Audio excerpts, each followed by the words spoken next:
অস্তিত্বক এই নাৰায়ণ কৱচৰ জৰিয়তে উদ্ধাৰ কৰিবৰ কাৰণে তেওঁ এই ব্যৱস্থাটো তেওঁ দান কৰিছে। কৃষ্ণ আহক। জয় কৃষ্ণ, জয় কৃষ্ণ। ৰাম নৰগত হন্তে ৰাখোন তোক মহাহৰি অবৈধ ভোজনে ৰাখোন তোক ধন তৰি সুধা তৃষ্ণা লোভ শীত উষ্ণ যত ঋষভে ঈশ্বৰে মোক ৰাখোন তোক সতত ৰাম যোগে ৰাখোন তোক মোক লোক কলংকত বলভদ্ৰে ৰাখোন তোক দুঘট কালত অনন্তে ৰাখোন মোক সৰ্পৰ বিষত ভগৱন্ত ব্যাসে ৰাখোন তোক জ্ঞানত বুদ্ধে ৰাখোন তোক ভাষণ দৰ বিবাদত কলকি ৰাখোন তোক কৰি মলপাতে কত প্ৰভাৱত কেশৱে ৰাখোন তোক গদাধৰে গোবিন্দে ৰাখোন তোক মোক বেণুবাদ্য কৰি। এতিয়া পুনৰ কৈছে যে নৰকত হন্তে ৰাখন তোক মহাহৰি অবৈধ ভোজনে ৰাখন তোক ধনন্তৰী। এতিয়া নৰকত আমাক ৰাখিবৰ কাৰণে, ৰক্ষা পাবৰ কাৰণে এই কথাখিনি আমাক অকণমান বিপংগত পেলায়, নহয় জানো বাৰু? মৃত্যুৰ পিছতহে বোলে আমাৰ বিচাৰ হয় স্বৰ্গত যাব নে নৰকত যাব। কিন্তু এতিয়া এটা ভাগৱতে কৈছে যে সৰ্বখনতে আমাৰ স্বৰ্গ বা নৰক সম্ভৱ হ'ব পাৰে। গতিকে নৰকত যেতিয়া পৰোঁ তেতিয়া আমি এটা নাম ল'ব লাগে। সেই নামটো হৈছে কি? মহাহৰি। মহাহৰিয়ে আমাক নৰকৰ পৰা ৰক্ষা কৰে। অৰ্থাৎ আমি কৰ্মসূত্ৰে যিমানবিলাক আমি যন্ত্ৰণা পাই আছোঁ, এই যন্ত্ৰণাময় ব্যৱস্থাটোৱে হৈছে নৰক। আমি যেতিয়া নিজৰ ভুলটো উপলব্ধি কৰিছোঁ যে মোৰ এইটো ভুলৰ কাৰণে মোৰ এইটো শাস্তি হৈছে, তেতিয়াহ'লে আমি জানিব লাগিব যে মই নৰকত মই দণ্ডিত হৈ আছোঁ। কাৰণ যেতিয়ালৈকে মই নিজৰ ভুলটো মই নিজে মানি ল'ব পৰা নাই, স্বীকাৰ কৰিব পৰা নাই, তেতিয়ালৈকে আমি কিন্তু নিকাৰ ভুঞ্জি আছোঁ এই জগততে, কিন্তু নৰক দৰ্শন তেতিয়াও হোৱা নাই। কিন্তু শাস্তিটো যেতিয়া আমি উপলব্ধি কৰিছোঁ, তেতিয়া নিজৰ আত্মবিশ্লেষণত আমাৰ যিখন মহা যুদ্ধ চলি থাকে ভিতৰত, সেয়াই হৈছে নৰক। গতিকে সেই নৰকৰ পৰা আমাক কোনে ৰক্ষা কৰিব? স্বয়ং প্ৰভু ভগৱন্ত হৰি। সেই নৰকত কোনে আমাক পতিত কৰায়? যিবিলাক আমাৰ কাম, ক্ৰোধ, লোভ, মোহ, ইন্দ্ৰিয় আসক্তিবিলাক, এই আসক্তিবিলাকেই আমাক আচলতে নৰকত পতিত কৰায়। গতিকে সেইকাৰণে সেই নৰকৰ পৰা উদ্ধাৰ কোনে কৰিব? মহাহৰি। হৰি নামে নৰকৰ পৰা আমাক উদ্ধাৰ কৰে। আমি বিষয় নৰকৰ কথা বাদ দিলোঁ। নেদেখা জন্তুতে আহি আমাক নেদেখা নৰকলৈ নিয়ে আমাক মৃত্যুৰ পিছত শাস্তি দিব, এইটো ভাগৱতে বৰ্ণনা দিছে। তাৰ আধ্যাত্মিক পাৰমাৰ্থিক বিশ্লেষণ বেলেগ। কিন্তু আমি জাগতিকভাৱে লৌকিকভাৱে আমাৰ দেহৰ ভিতৰতে যিখন নৰক আমি নিজে সাজি লৈছোঁ, এইখন নৰকৰ পৰা উদ্ধাৰ পাবৰ কাৰণে প্ৰভু ভগৱন্তে হৰি নাম ল'বৰ কাৰণে আমাক কোৱা হৈছে। হৰি ৰূপে প্ৰভু ভগৱন্তে হৰণ কৰিব সমস্ত আসক্তিবিলাক।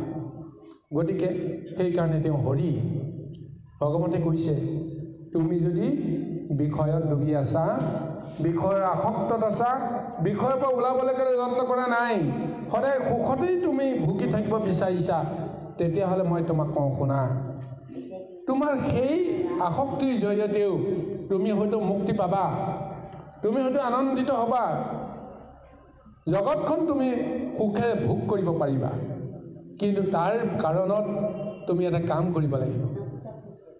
যিকেইটা মহাতত্ত্ব মই সমস্ত জীৱকে দিছোঁ, তাৰ ভিতৰত ভাল আৰু বেয়া দুটা দিশ আছে।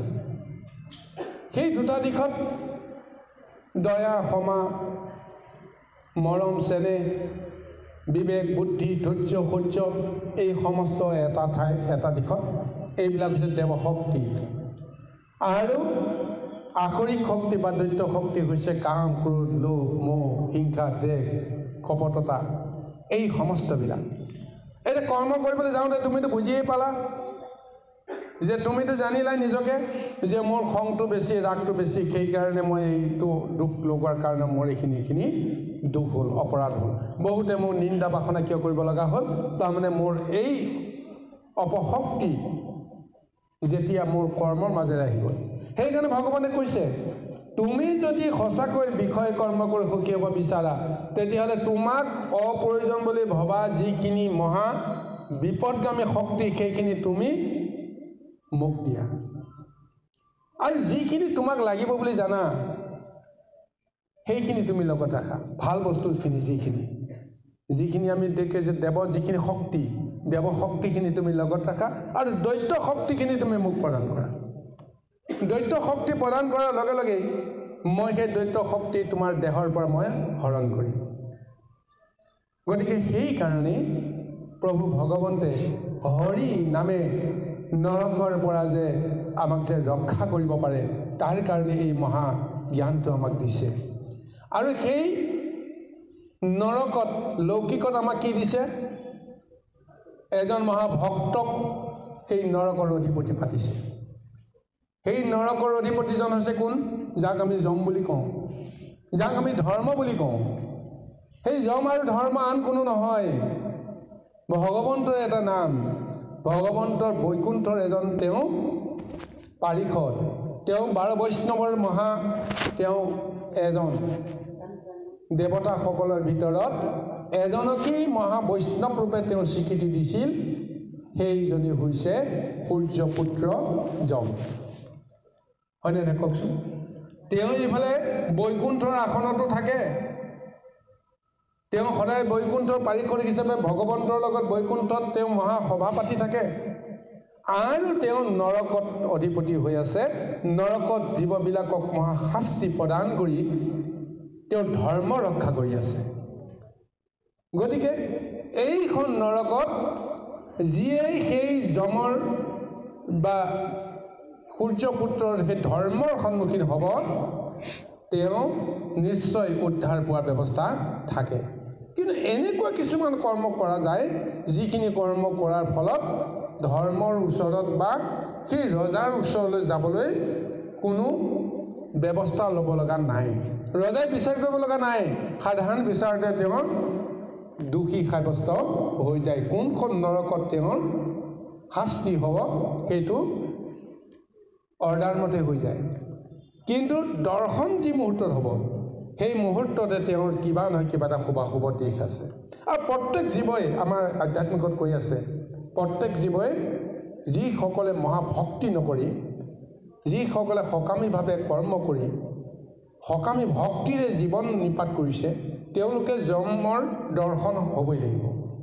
যমৰ দৰ্শনৰ পিছতহে তেওঁ স্বৰ্গলৈ যাব নে নৰকলৈ যাব নে মৰ্ত্য লোকলৈ যাব, তাৰ বিচাৰটো হ'ব।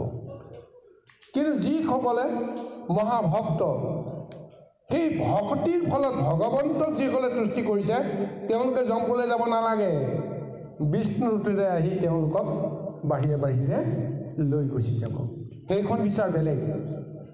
কিন্তু এই নৰকলৈ আমি সকামী থকা সমস্তবিলাকৰে এবাৰ হ'লেও দৰ্শন হ'ব লাগিব।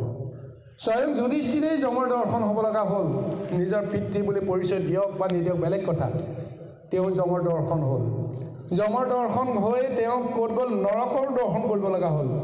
নৰক দৰ্শনৰ পিছতহে তেওঁক কোৱা হৈছে যে তুমি এতিয়া এই কলেবৰটো ইয়াতে থৈ এতিয়াহে তুমি বৈকুণ্ঠলৈ যাব পাৰিবা। গতিকে এই নৰকত এতিয়া মহাহৰি প্ৰভু ভগৱন্তৰ মহাভক্ত সেই যম আছে আৰু হৰিৰে এক অংশ। গতিকে নৰকত উদ্ধাৰ কৰোঁতা সেই নাম তত্ত্বটোৱেই হৈছে হৰি। ইয়াৰ পিছত আৰু অন্যান্য নামৰ তত্ত্বখিনি কৈ আছে যে অপথ্য ভোজনে ৰাখন্তক ধনন্তৰী। আমি এই বিষয়ৰ আহাৰবিলাক গ্ৰহণ কৰোঁতে জানিতে অজানিতে আমি নানা দ্ৰব্য আমি সদায় ভক্ষণ কৰি আছোঁ, আৰু তাৰ ফলত আমাৰ কি হয়? ভোজনৰ দুখ হয়, ভোজনৰ মল লাগে। ভোজনৰ দুখৰ ফলত আমাৰ শৰীৰৰ পীড়া উপজে, বেমাৰ ব্যাধি হয়, মন সুস্থ নহয়, আমাৰ ধ্যান সুস্থ নহয়, ভকতি আমাৰ শুদ্ধ নহয়, যোগভ্ৰষ্ট আমি হ'বলৈ বাধ্য হওঁ। গতিকে আমি এই ভোজন শুদ্ধ কৰিবৰ কাৰণে প্ৰভু ভগৱন্তৰ মহা অৱতাৰ ধনন্তৰী, যাৰ হাতত অমৃতৰ কলহ আছে,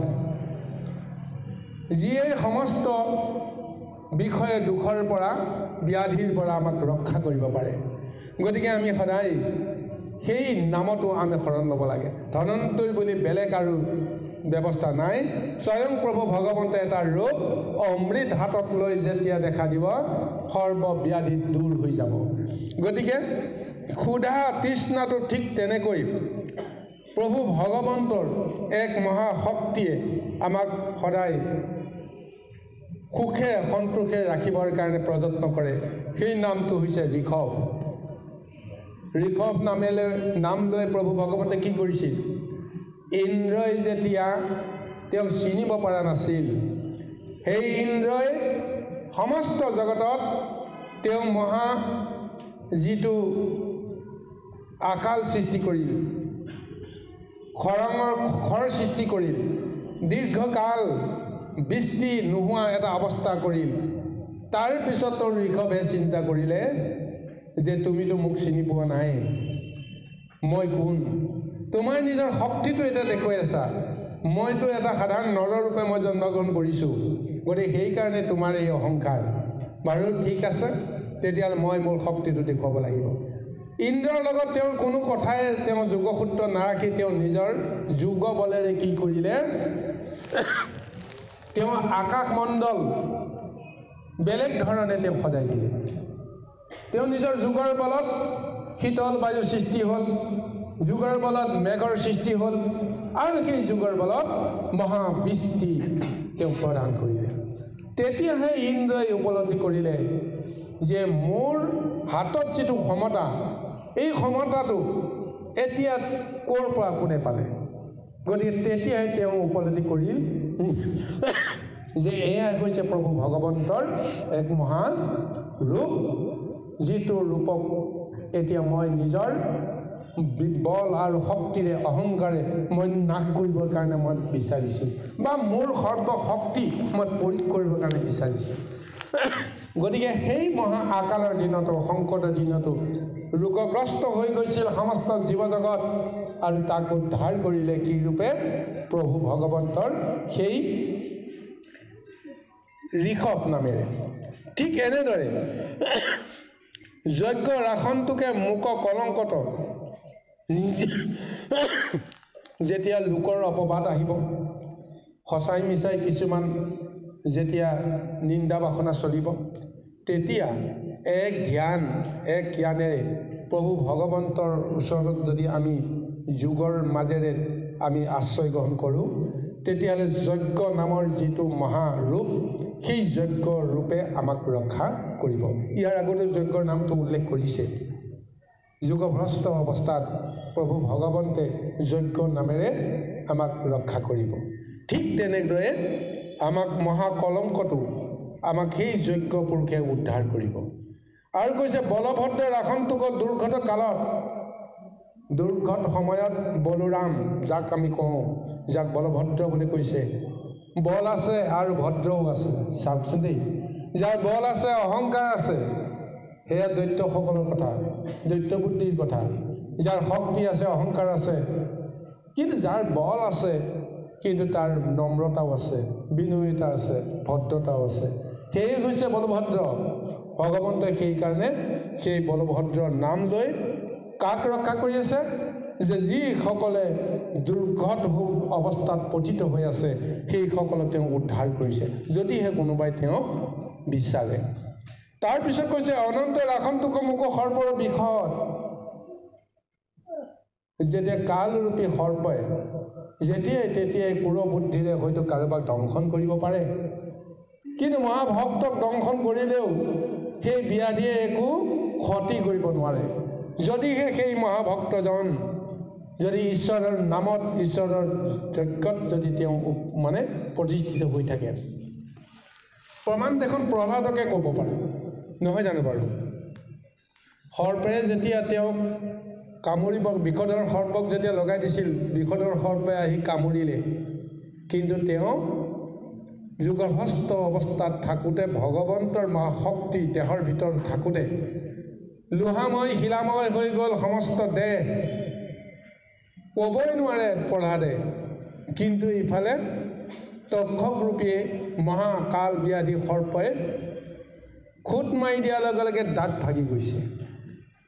অৰ্থাৎ সেই সময়ত প্ৰভু ভগৱন্তৰ অনন্ত নামৰ যিটো মহাশক্তি, সেই শক্তিটোৱে ৰক্ষা কৰিছে। চিন্তা কৰি চাবচোন দেই গুৰুসকল, অনন্ত হৈছে প্ৰভু ভগৱন্তৰ শয়ন সজ্জা, মহাভক্ত। পিছৰ পৰ্যায়ত সৃষ্টি ব্যৱস্থাত বৰ্ণনা দিছে, কৈশ্যপ ঋষিৰ দুগৰাকী ভাৰ্যা কদ্ৰু আৰু বিনতা। কদ্ৰু আৰু বিনতাৰ যিটো আখ্যান সেইটো বা বেলেগ, কিন্তু কদ্ৰুৰ 100জন পুত্ৰ, সেই 100জন পুত্ৰই গোটেই কেইজনেই তেওঁলোকে কুৰৰ ৰূপত আছে, মহা দৈত্য ৰূপত তেওঁলোক উপবিষ্ট হৈ আছে। কিন্তু সেই 100জন পুত্ৰৰ ভিতৰত যিজন জ্যেষ্ঠ, সেইজনেই হৈছে অনন্ত, সেইজনেই হৈছে মহাভক্ত। আৰু সেইজন মহাভক্ত অনন্তৰ কাৰণতে কদ্ৰুৰ 100 পুত্ৰ প্ৰভু ভগৱন্তৰ ভক্ত ৰূপত তেওঁলোকেও ৰক্ষা কৰিল। কিন্তু ইফালে তেওঁলোকে কিন্তু ভগৱন্তক তুতি কৰা নাছিল, প্ৰথমতে ভক্তি কৰা নাছিল। কিন্তু অনন্তৰ শক্তিৰ কাৰণে, অনন্তৰ জৰিয়তেহে, কাৰণ অনন্তৰ এটা কামনা আছে যে মোৰ ভাতৃগণৰ শত সহস্ৰ অপৰাধ হে প্ৰভু তুমি ক্ষমা কৰিবা। এয়া অনন্তৰ মহা স্তুতি। ভক্তৰ স্তুতি জানো ভগৱন্তে জানো অস্বীকাৰ কৰিব পাৰে?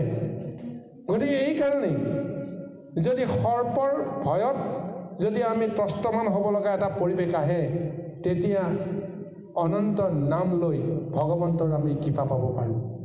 কিন্তু সেই অনন্তৰ নাম নলৈ আমি সাধাৰণতে অন্য এজন ঋষিৰ নামকো লৈ সৰ্পৰ পৰা ৰক্ষা পাবৰ কাৰণে যত্ন কৰোঁ, সিও কামত দিয়ে, হয়নে নহয় বাৰু? আস্তিক ঋষিৰ জৰিয়তে সৰ্পকুল ৰক্ষা পৰা মহাবৰ্ণনা মহাভাৰতত সুন্দৰভাৱে প্ৰদান কৰিছে। গতিকে সেই আস্তিক নামটো লোৱাৰ পিছত কোনো বিষধৰ সৰ্পয়েও কেতিয়াও তেওঁ আক্ৰমণ নকৰে বুলি আমাৰ এটা দৃঢ় বিশ্বাস আছে। আৰু সেই বিশ্বাসৰ এতিয়ালৈকে কোনো ক্ষেত্ৰত কেতিয়াও অৱমাননা হোৱা নাই বুলি আমাৰ ধাৰণা। গতিকে সেই বলভদ্ৰ পথত ৰাখে, সৰ্পৰ বিষত অনন্তই ৰাখে। ঠিক তেনেকৈ অজ্ঞানত কোনে ৰাখে? আমিতো অজ্ঞানী হৈ আছোঁ। অজ্ঞানত ৰক্ষা কৰোঁতাজন হৈছে ভগৱন্তৰ অন্য এক ঋষি অৱতাৰ ব্যাস। ব্যাসৰূপে প্ৰভু ভগৱন্তে আমাক অজ্ঞান অন্ধকাৰৰ পৰা আমাক দিব্য জ্ঞানৰ দৃষ্টিলৈ আমাক লৈ যাব পাৰে। সেইকাৰণে প্ৰভু ভগৱন্তে আহি তেওঁ এই সংসাৰত নিজৰে তত্ত্ব পৰিচয়টো চিৰদিনৰ কাৰণে প্ৰচাৰ কৰিবলৈ 14 শাস্ত্ৰ 18 পুৰাণ মহাভাগৱত মহাভাৰত এই সমস্তবিলাক কাৰ জৰিয়তে ৰচনা কৰিলে ব্যাসৰ জৰিয়তে আৰু সেই ব্যাসকে সেইকাৰণে কৈছে অজ্ঞান অন্ধকাৰ দূৰ কৰা সেই মহাশক্তি মহা নাম সেই ব্যাসৰ নামত আমি অজ্ঞান অন্ধকাৰৰ পৰা দূৰ কৰিব পাৰোঁ আৰু বুদ্ধৰ আসন্তক পাখণ্ডৰ বিবাদত যিটো বুধ শক্তি উচিত অনুচিত যিটো বিচাৰ কৰিব পৰা বিবেকৰ যিটো মহাশক্তি সেই শক্তিটোকে কোৱা হৈছে প্ৰকৃততে বুদ্ধ আৰু সেই বুদ্ধ শক্তিটোৱে পাখণ্ডৰ বিবাদত আমাক ৰক্ষা কৰে তাৰ মানে কোনোবাই ভাল বুলি কৈছে কোনোবাই বেয়া বুলি কৈছে তাৰ মাজত তুমি নিজৰ যুক্তিটো যদি প্ৰতিপন্ন কৰিবলৈ যোৱা তেতিয়াহ'লে মহাযুদ্ধ এখন হ'ব গতিকে সেইকাৰণে কৈছে যদি পাখণ্ডৰ বিবাদ চলি আছে তুমি জানা উচিতটো কোনটো অনুচিতটো কোনটো কিন্তু উচিত অনুচিতটো বিচাৰ কৰাৰ পৰিৱেশ তাত নাই গতিকে নিজকে ৰক্ষা কৰিবৰ কাৰণে নিজৰ বিবেকক বুদ্ধিক তুমি ঈশ্বৰত অৰ্পণ কৰিব লাগিব আৰু তেতিয়াই বুদ্ধৰ নামেৰে তোমাক ৰক্ষা কৰিব আৰু কলিৰ মলত আমি সমস্তবিলাক জন্মগ্ৰহণ কৰিছোঁ কলিৰ মলে আমাক আগুৰি ধৰিছে আৰু এই কলিৰ মলৰ পৰা উদ্ধাৰ কৰিবৰ কাৰণে প্ৰভু ভগৱন্তে কলিৰ শেষৰ সভা কল্কি অৱতাৰ কাটি মাৰি মেলচক কৰিব বুন্দামাৰ কাটি মাৰি মেলচক বুন্দামাৰ কৰাৰ কাৰণত কোনে ৰক্ষা কৰে সেই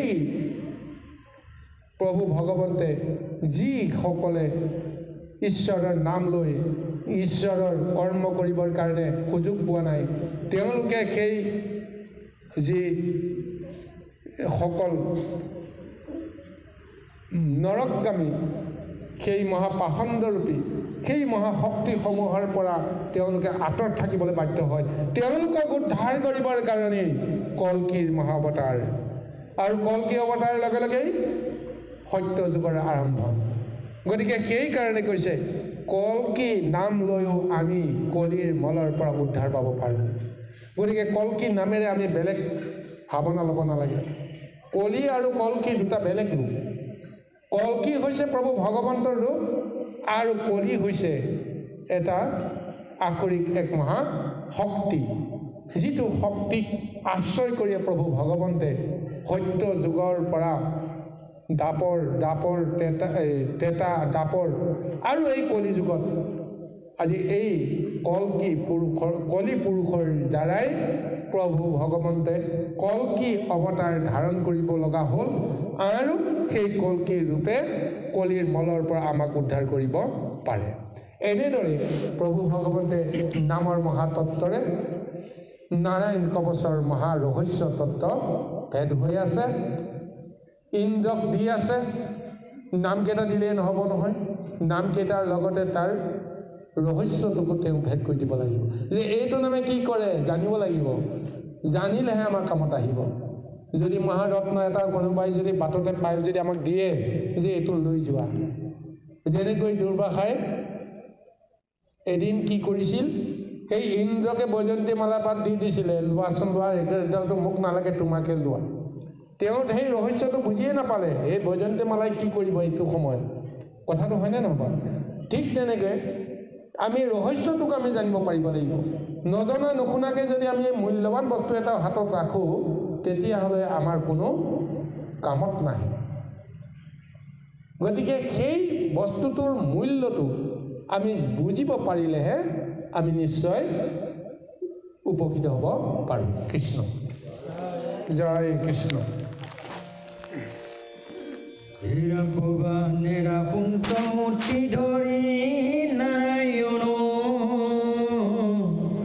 চক্ৰ ধৰি বিষ্ণুৰে ৰাপুন্তময় ধৰিণ অপৰাণে মধুৰিপু ধৰি উগ্ৰ ধনু সাৰাহনে মাধৱে মোক ৰাখোনটো কপুনু অৰাম খণ্ডকাল শিশিকেশ ৰাখোনটো কমুক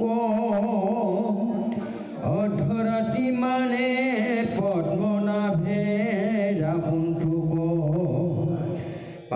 ৰাতি ৰাখোন তোক শিৱৎসলাম চনে প্ৰভাত সময়ে খৰ্গ ধৰি নাৰায়ণে প্ৰভাত সন্ধ্যাত ৰাখোন তোক দামোদৰে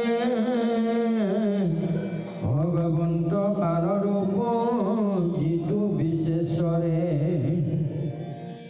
ওৰা পলয় অনল সম চকতীক্ষ্ণতৰ মাধৱৰ আদেশে ভময় নিৰন্তৰ দহিৰো মোৰ শত্ৰু সেনা যত শুকান বন গজনী দহে যে নমত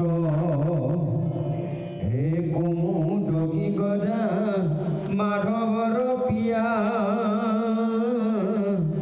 গোবিন্দৰ দাস হৈলো কৰিলো কদায়া।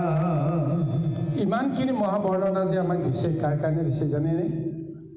এই যে দেৱতাসকলক উদ্ধাৰৰ কাৰণে হওক বা আমি বিষয়ত ডুবি থকা সকলক উদ্ধাৰ কাৰণে হওক প্ৰভু ভগৱতে ব্যৱস্থা দিছে। কিন্তু যিসকলে বিষয়ত নাই, যিসকলে সাধনাত আছে, যিসকলে যোগত আছে, যিসকলে প্ৰভু ভগৱন্তৰ লগত সমাধিত আছে, তেওঁলোকৰতো সংসাৰৰ প্ৰতি কোনো ধাৰণাই নাই। গতিকে সংসাৰৰ ভয়ে কোনোদিন তেওঁলোকক আঁতৰ নকৰে। গতিকে তেওঁলোকৰ নাৰায়ণ কবচ সদায় এক নামতেই আছে। কিন্তু আমি যেতিয়া বিষয়ৰ সূত্ৰত সকলোৱে কৰ্ম কৰি বান্ধ খাই আছোঁ, আমাক উদ্ধাৰৰ কাৰণে এই নাৰায়ণ কবচৰ বিশ্লেষণটো আমাক দিছে যে কি নামে আমাক কেনেকৈ ৰক্ষা কৰে। চাওকচোন বাৰু, যাৰ সংসাৰৰ ভয়ংকৰ ৰূপৰ প্ৰতি ভয় আছে, যাৰ সেই ভয়ত নিজৰ সমস্ত শক্তি যেন হেৰাই যাব এনেকুৱা এটা সংশয় আছে, সেইসকলৰ কাৰণে আজি এই নাৰায়ণ কবচৰ মহা যিটো ৰূপ, এই ৰূপটো আমাক বিশ্লেষণ দি আছে। এতিয়া আমাক কৈছে যে সময়তো বিভিন্ন এটা ৰূপে প্ৰভু ভগৱন্তে বিভিন্ন সময়ত বিভিন্ন ৰূপে আমাক ৰক্ষা কৰে। এতিয়া ইয়াত কৈছে যে পূৰ্বাহনে ৰাখনটো মূৰ্তি ধৰি নাৰায়ণে চক্ৰ ধৰি বিষ্ণুৱে ৰাখনটো মধ্যদিন অপৰাহনে মধ্য ৰিপু ধৰি উগ্ৰ ধেনু সায়ান্দে মাধৱে মোক ৰাখনটোক পুনু। দিনটোৰ ভিতৰত কেইবাটাও আমাৰ সময় আছে, ৰাতিপুৱা, দুপৰীয়া, আবেলি, সন্ধিয়া, মধ্যৰাতি ইত্যাদি ইত্যাদি বিভিন্ন আমি সময় নিৰূপণ কৰিছোঁ। সেই সময়তো বিভিন্ন ধৰণৰ অপশক্তিৰ পৰা আমি উদ্ধাৰ পাবৰ কাৰণে হয়তো বিচাৰোঁ, আৰু সেই সময়তেই সমস্ত অপশক্তি বা শুভ শক্তি সমস্তবিলাকৰ এটা এটা বিধিমতে তেওঁলোকৰ বিচৰণ চলে। আৰু সেই সময়তে যদি আমাৰ কিবা নহয় কিবা এটা কৰ্মদোষ থাকে, তেতিয়াহ'লে আমি নিশ্চয় সেই কালৰ দুখত আমি পৰিব লগা হওঁ বা সময়ৰ দুখত পৰিব লগা হওঁ। গতিকে সেইকাৰণে কৈছে পূৰ্বাহনে ৰাখনটোক, ৰাতিপুৱাৰ সময়ত প্ৰভু ভগৱন্তে নাৰায়ণ নাম ধৰি আমাক ৰক্ষা কৰিব। চক্ৰ ধৰি তেওঁ আমাক ৰক্ষা কৰিব মধ্যদিনত, দুপৰীয়াত। ঠিক তেনেকৈ আবেলি সময়ত মধুৰিপু নাম লৈ তেওঁ আমাক ৰক্ষা কৰিব। সন্ধ্যা বেলাত তেওঁ ৰাখিব মাধৱ নাম লৈ। ঠিক তেনেকৈ সেই সন্ধ্যাকালৰ হিষিকেশ নামেও আমাক তেওঁ ৰক্ষা কৰে। অৰ্ধৰাত্ৰি পদ্মনাভে আমাক ৰক্ষা কৰিব। ঠিক তেনেকৈ পিছ ৰাতি ৰাখন আমাক ৰক্ষা কৰিব শ্ৰীবৎস লাঞ্ছনে। আৰু প্ৰভাতৰ সময়তো প্ৰভু ভগৱন্তে খৰ্গ ধৰি নাৰায়ণ নামে আমাক ৰক্ষা কৰে। গতিকে এনেকৈ সৰ্বক্ষণতে ভক্তক ৰক্ষা কৰিবৰ কাৰণে প্ৰভু ভগৱন্তে ৰূপ ল'ব লগা হয়। কিন্তু মহাভক্তজন, সংসাৰ প্ৰতি যাৰ ভয় নাই, কেৱল ভগৱন্তৰ লগত তেওঁৰ সম্বন্ধ, সেইসকলে নাভাবেই যে তেওঁ নাৰায়ণ কবচ লগত ৰাখিছে। যাৰ ভয় আছে, সংশয় আছে, সেইসকলে ভাবে যে মোৰ একো অস্ত্ৰ নাই বুলি নাভাবিব, মোৰ লগত কি আছে, নাৰায়ণ কবচ আছে, হয়নে? মই যেতিয়া হাতত অস্ত্ৰ এপাত লৈ যদি অকলশৰে গৈ থাকোঁ, কোনোবাই যদি মোক ভয় ভীতি কৰিবৰ কাৰণে প্ৰযত্ন কৰে, তেতিয়া লগে লগে মোৰ অস্ত্ৰপাতলৈকে মনত পৰে, কোনেও আগবাঢ়ি নাহিবি, মই এনেই থকা নাই, মোৰ হাতত যি অস্ত্ৰ আছে কোনেও ৰক্ষা নাপাবি। কথাটো হয়নে নাই বাৰু? কিন্তু যাৰ সেই সময়ৰ প্ৰতি বা বিষয়ৰ প্ৰতি সংসাৰৰ প্ৰতি তেওঁ ভয় নাই, শংকা নাই, তেওঁ নিৰ্ভীকভাৱে গৈ থাকিব। ঈশ্বৰৰ নাম তেওঁ লৈ গৈ থাকিব, ভয় শংকা সমস্তবিলাক দূৰ হ'ব। কিন্তু আমি ভয় শংকাৰ মাজেৰে আমি ঈশ্বৰৰ নাম লৈ আমি কেৱল গতি আৰু আমি সুখী হ'ব পৰা যিটো ব্যৱস্থা, এই ব্যৱস্থাটোক আমাক দিছে। আৰু এইখিনিৰ কাৰণে প্ৰভু ভগৱন্তে কিমান আমাৰ এই নৰসকলক উদ্ধাৰ কৰি আছে চাওকচোন বাৰু। তেওঁ নামৰ শক্তিবিলাক দিছে কি কাৰণে? যে মোহত ডুবি থকা, মায়াত ডুবি থকা জীৱসকলক কিবা প্ৰকাৰে উদ্ধাৰ কৰিব পৰা যায় নেকি? নানা ধৰণৰ ব্যৱস্থা দিছে। কোনোবাই এটাত থাপ মাৰি ধৰিলেও হয়তো তেওঁ উদ্ধাৰ পাব পাৰে।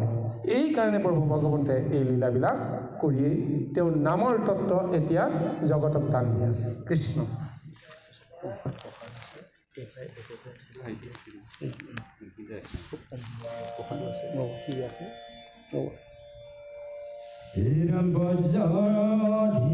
ধনী শুনি লাগে জখৰা আদি কৰা চুনাকিত ৰাম হে পাঞ্চজন্য মাধৱৰ প্ৰিয় শংকৰ মোৰ হতো গণৰ গায়ে হৃদি শংকৰ পেট পিশাচক ঘূৰ ব্ৰহ্মৰাক্ষক চন্দনাদ কৰি সবে হেদাৰো দূৰক শুনিৰো নন্দৰ হব বীৰ মহাবীৰ প্ৰভুৰ আদেশে শত্ৰু হেদায়ো আমাৰ হে হে শতচন্দ চৰ্মপ্ৰিয়া মাধৱৰ থাকিৰোগ চৰ্মচয় শত্ৰু কটকৰ শনি ৰাহু কেতু আদি গপিয়াচয় সৰ্প সিংহ ব্যাঘ্ৰ আদি পৰিযত ভয় সবেৰি পুনশ্চ মূৰ হুক এটি ক্ষণে শ্ৰীকৃষ্ণৰ নামৰ হস্তৰ কীৰ্তনে। এই গুৰুসকল, সময় প্ৰতি লক্ষ্য ৰাখি আমি মহান শাস্ত্ৰভাগ ইমানতে সামৰি মাৰিব আগবাঢ়িছোঁ। এই গুৰুসকল, আপোনালোকৰ আগত আমি দুজন পাঠাচাৰ্যই এই মহান শাস্ত্ৰভাগ কীৰ্তন কৰিছোঁ। ইয়াৰ কীৰ্তন কৰি যাওঁতে অনেক আপিচ বহাততা হৈছে। সমস্তখিনি আপিচক আপোনাসবে আপোনাসবৰে দশৰতা বুলি যেন ক্ষমা কৰি দিয়ে, এইহে প্ৰাৰ্থনা। আৰু আপোনাসবেও ইমান সময় ধৈৰ্য সহকাৰে বহি এই মহান শাস্ত্ৰভাগ শ্ৰৱণ কৰিলে, সেইফালৰ পৰা আমি আপোনাসবক অশেষ ধন্যবাদ জ্ঞাপন জনালোঁ। জয় কৃষ্ণ, জয় কৃষ্ণ, জয় কৃষ্ণ।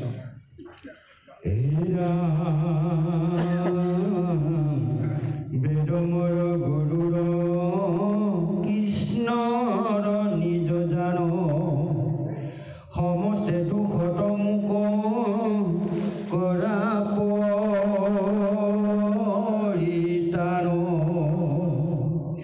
বিশ্বখেনে ৰাখোন তোক চনামৌচৰি সৰ্ব আপদ হন্তে ৰক্ষা কৰা হৰি কৃষ্ণ শংকৰ গুৰু হৰি ৰাম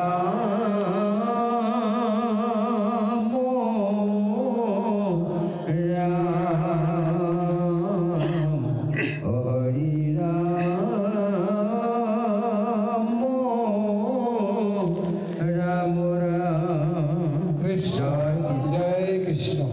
হে গুৰু সমস্ত, এতিয়া নাৰায়ণ কৱচৰ নামৰ শক্তিৰ মহাবৰ্ণনা চলি আছে। এতিয়া পুনৰ আৰু এক মহাশক্তিৰ কথা এতিয়া উল্লেখ কৰিছে। সেই শক্তি হৈছে ব্ৰজ, যি বৰ্জ আছে কাৰ হাতত? ইন্দ্ৰৰ হাতত।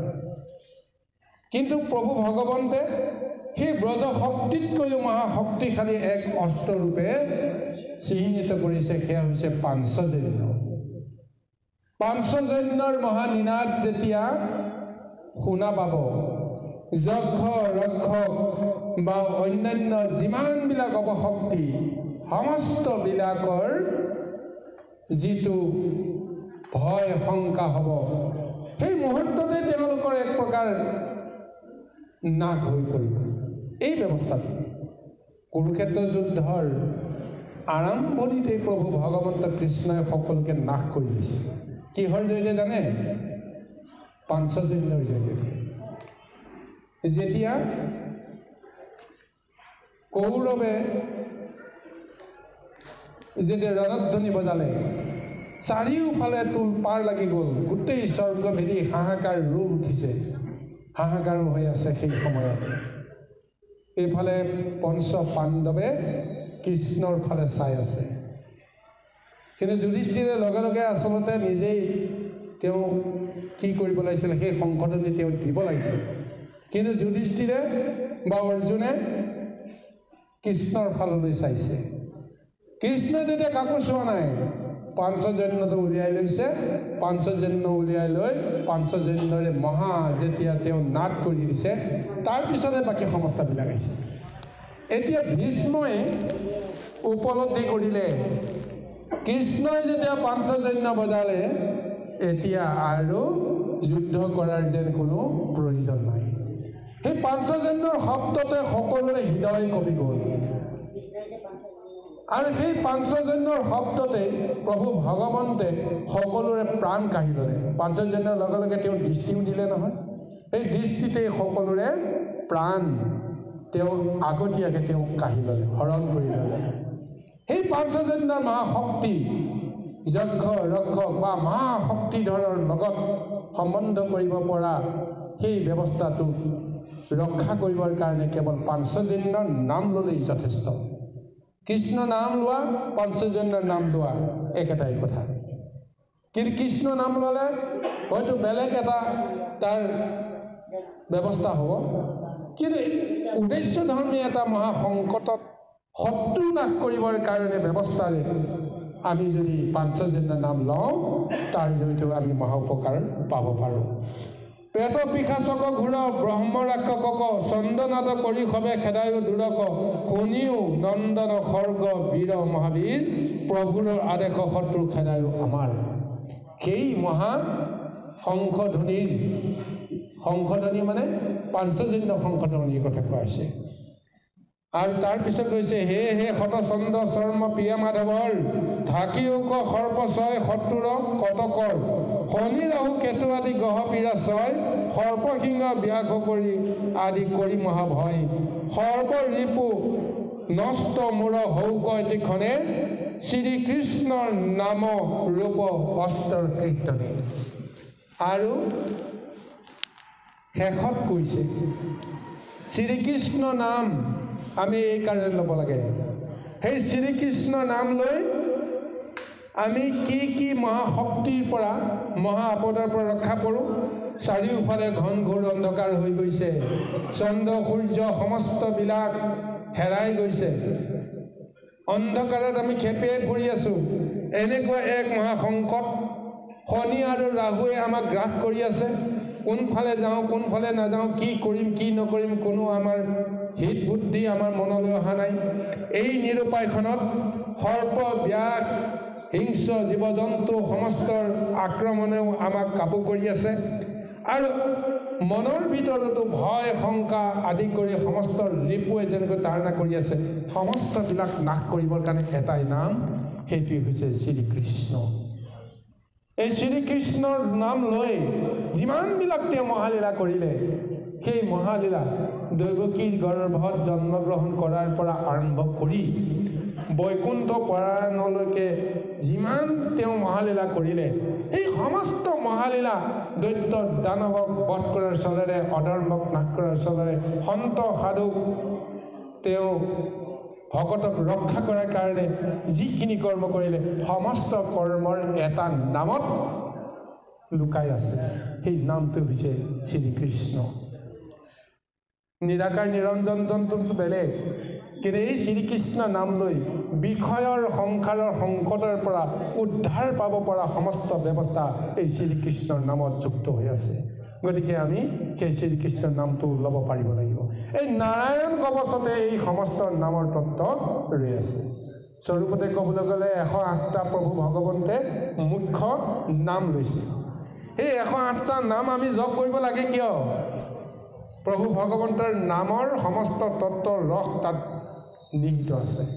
যদি এই সমস্তবিলাক জানো, যদি বুজিব পাৰোঁ, তেতিয়াহ'লে যিসকলে জপ কৰে তেওঁলোকে জানে এটা এটা নাম কৈ দিয়াৰ লগে লগে তেওঁ গোটেই লীলাবিলাক মনলৈ আহি যায়।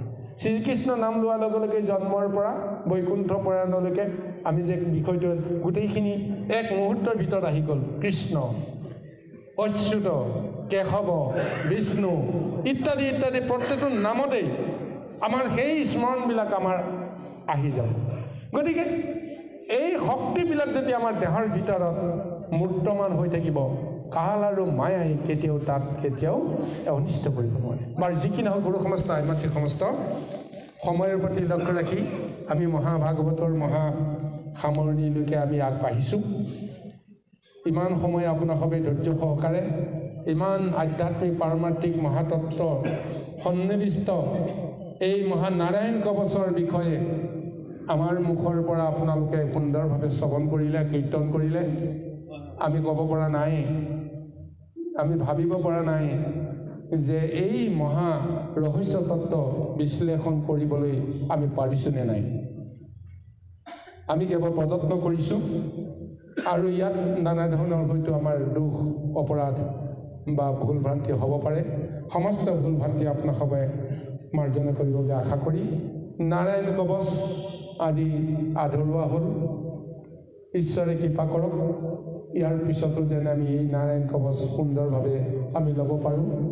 আৰু ভগৱন্তে হয়তো কৃপা কৰিলে যিসকলে সদায় এই মহা ভাগৱতলৈকে নিয়মীয়াকৈ আহে, যিসকলে আহিব নোৱাৰিলে, আমি আৰম্ভণিতে কৈছিলোঁ তেখেতসকল দুৰ্ভগীয়া, কিন্তু ভগৱন্তে সৌভাগ্যৱান কৰক। নাৰায়ণ কৱচৰ পৰৱৰ্তী খণ্ডত বা গোটেই নাৰায়ণ কৱচৰ সাৰ তত্ত্বখিনি